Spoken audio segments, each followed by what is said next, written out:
जय हिंद दोस्तों। कैसे हैं आप लोग? उम्मीद है आप लोग अच्छे होंगे, मस्त होंगे, स्वस्थ होंगे, जबरदस्त होंगे।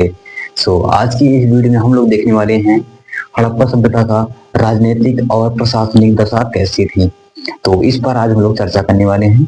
तो वीडियो में शुरू से लेकर के लास्ट तक बने रहिएगा, बड़ा ही मजा आने वाला है। तो चलो वीडियो शुरू करते हैं और देख लेते हैं कि इस हड़प्पा सभ्यता की प्रशासनिक और राजनीतिक दशा कैसी थी। ठीक है, चलो शुरू करते हैं। तो आपको भी साथ साथ में लिखना है।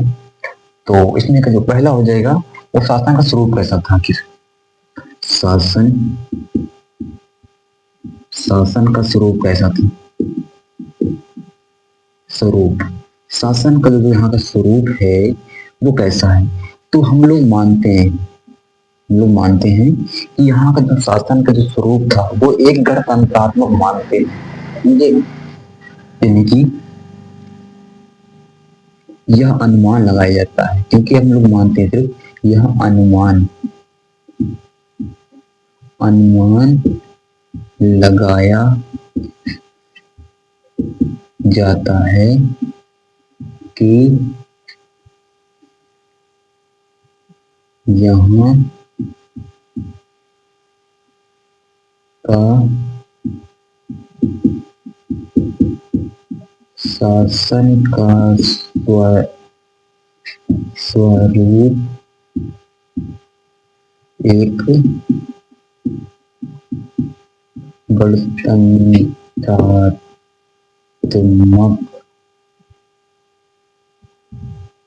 गणतंत्रात्मक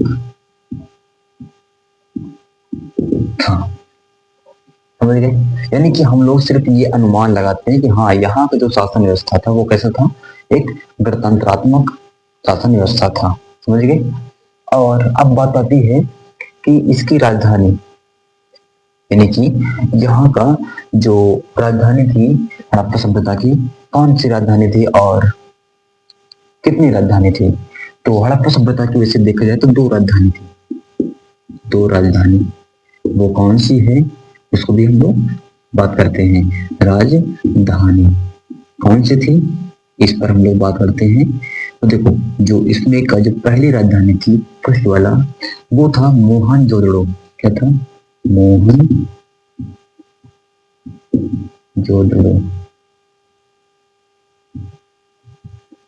क्या था? मोहनजोदड़ो। समझ गए? जो पहली राजधानी थी वो कौन सी थी? वो थी मोहनजोदड़ो। समझ गए? पहला तो मोहनजोदड़ो हो गया, और इसमें एक जो सेकंड वाला था राजधानी, यानी दूसरी राजधानी हड़प्पा खुद था। समझ गए? जो हड़प्पा है ये खुद था अपना राजधानी। हड़प्पा हड़प्पा अपनी अपनी खुद की राजधानी थी। समझ गए? यानी कि हड़प्पा सभ्यता का जो राजधानी थी वो कौन सी थी? मोहनजोदड़ो और हड़प्पा, दो थी। और एक और थी, लेकिन वो ऐसी राजधानी नहीं थी, वो सिर्फ आर्थिक राजधानी थी। यानी पैसे के मामले में जितनी भी सब कुछ बातें होती थी, सब कुछ वो सब अलग जगह पर होती थी। यानी कि राजनीति नहीं, ये सब तो राजनीति थी।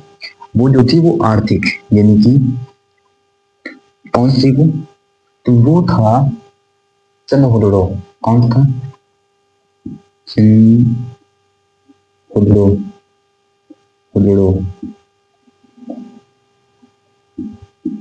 चंदहुडड़ो ये जो है ये क्या है? यह एक आर्थिक राजधानी थी। राजधानी, आर्थिक राजधानी का मतलब क्या होता है? यानी कि पैसे से जो भी, यानी पैसे के मामले जितने भी रहते थे तो इस राजधानी में रहते थे। समझ गए? आर्थिक मतलब क्या होता है? पैसा। समझे? पैसा। इन सब चीज से जितने भी मुद्दे थे, जितने भी बातें होती थी इस राजधानी में होती थी। कौन से? तो चंदहुडड़ो में। समझ गए? ये हो गया। अब हम बात करते हैं कि यहाँ का प्रशासनिक दशा कैसी थी। यहाँ का प्रशासन कैसा था? फिर जो हड़प्पा सभ्यता है यहाँ का प्रशासन कैसा चलता था? फिर इस पर बात करते हैं। तो जो प्रशासन था, प्रशासन दशा यानी प्रशासन,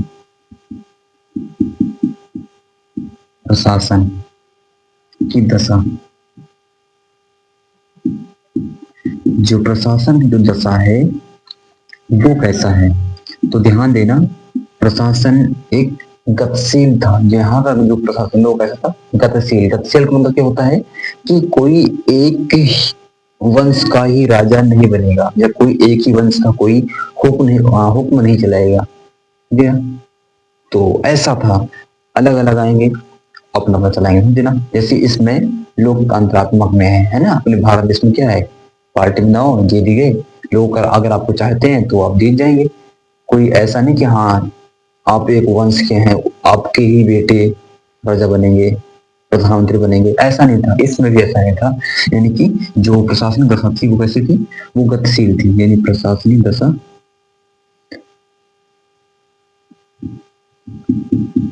प्रशासनिक दशा गतिशील थी।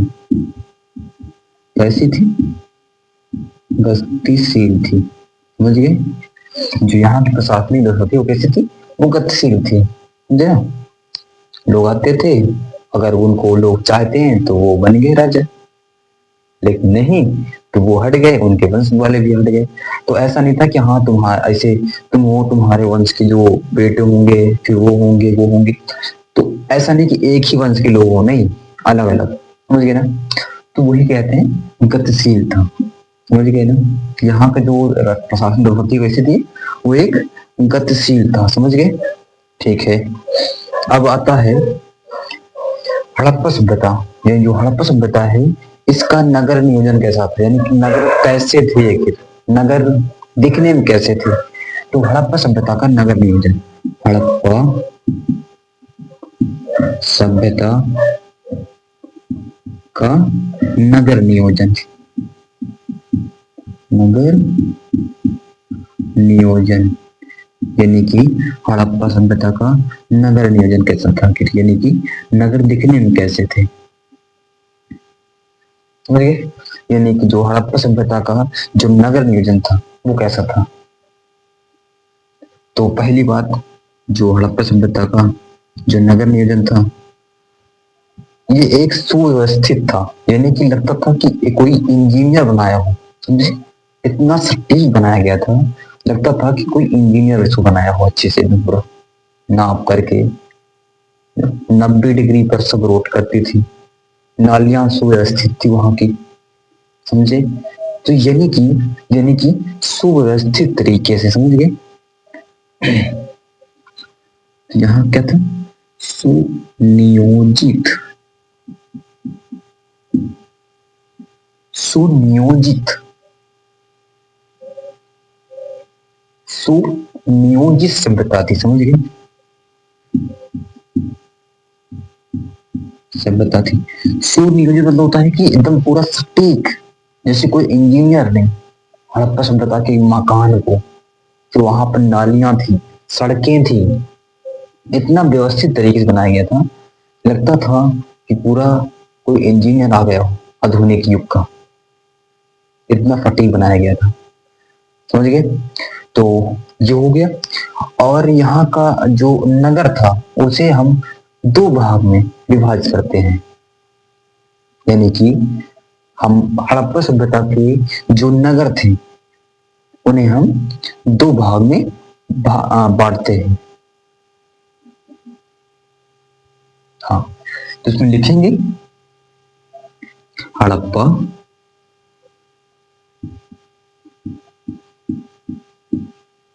सभ्यता का नगर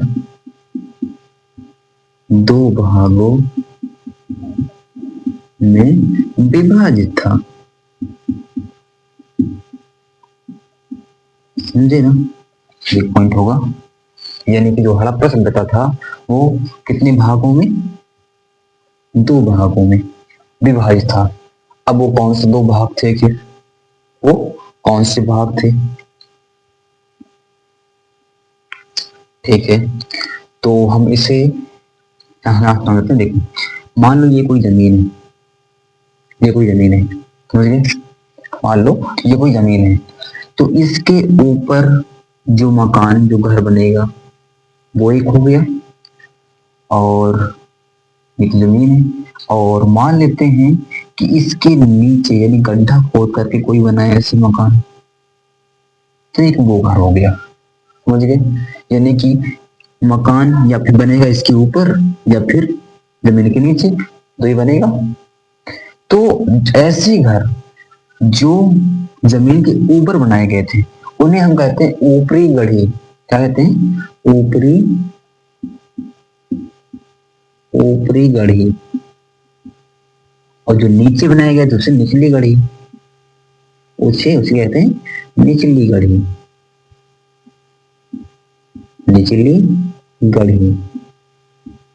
यानी कि अगर ऊपर बना है तो ऊपरी गढ़ी और नीचे बना है तो निचली गढ़ी, समझ गए। ठीक है, अब वो बताती है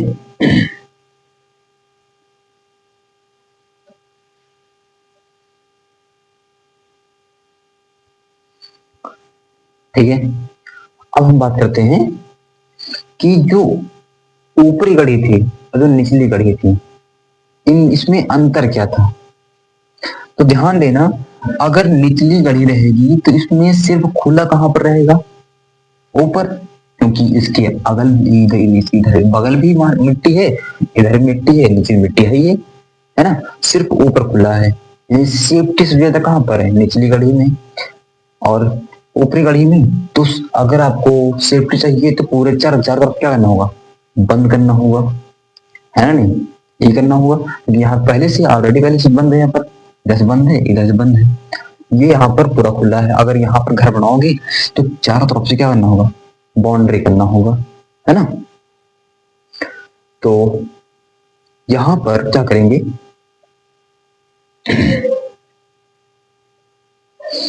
तो जो ऊपरी गढ़ी था, जो ये ऊपरी गढ़ी था, ये चारों ओर से क्या था?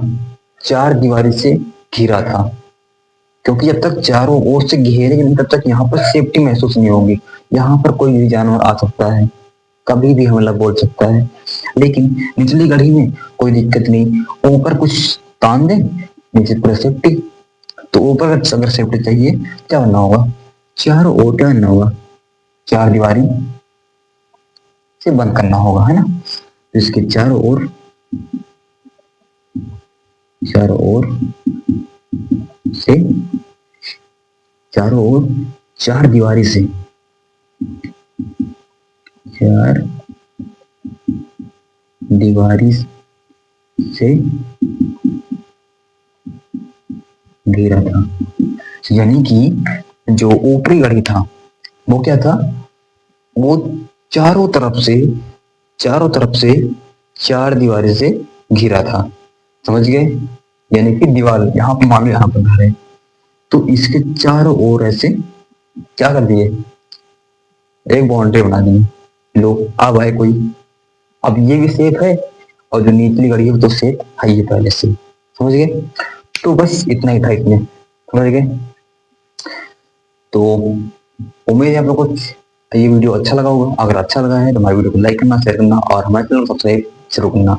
मिलते हैं नेक्स्ट वीडियो में, तब तक के लिए जय हिंद, वंदे मातरम, थैंक यू।